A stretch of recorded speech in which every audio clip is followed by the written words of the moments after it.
बातमी राजकीय वर्तुळातली आहे। मेलो तरी चालेल पण कोणाच्या पाठिंब्यावर आमदार होणार नाही अशा शब्दात बच्चू कडूंनी आमदार रवी राणा यांच्या टीकेला सडेतोड प्रत्युत्तर दिलंय।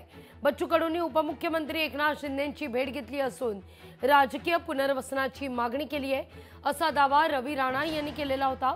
त्यावरून आता बच्चू कडू यांनी पलटवार केलाय।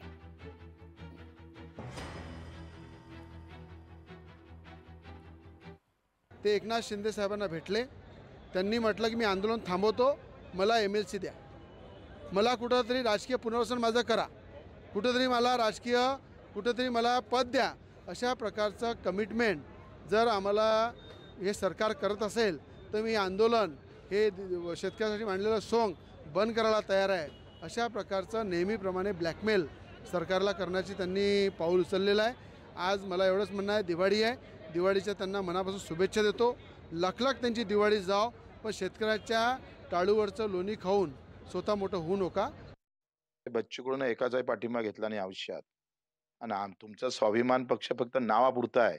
बच्चू कडू आयुष्यभर स्वाभिमानासारखा जगला आहे, आणि मग अशा प्रकारच्या टीका टिप्पणी केल्यापेक्षा तुमची जी काय आहे तुम्ही पहिले सांगायला पाहिजे ना, का आम्ही नवरा बायको का अलग राहतोय। एक भाजपामध्ये, बायको भाजपात, तुम्ही स्वाभिमानमध्ये। ही नौटंकी नाही वाटत तुम्हाला? थोडीशी वाटते का लाज? असं तर आणि फक्त शेतकरी विरोधी आहे तुम्ही। आम्ही शेतकऱ्यासाठी बोलायला लागल्याबरोबर लगेच कार्यक्रम आल्याबरोबर तुमचं सुरू झालंय। राहिला आमच्या आमदारकीचा प्रश्न, मेल्यावरही मरेपर्यंतही जिवंत असेपर्यंतही बच्चू कडू कोणाच्या पाठिंब्यानं आमदार होणार नाही। आम्ही स्वतःच्या ताकदीवरच होऊ। लोकशाही मराठी ऐका, पहा, जागरूक रहा।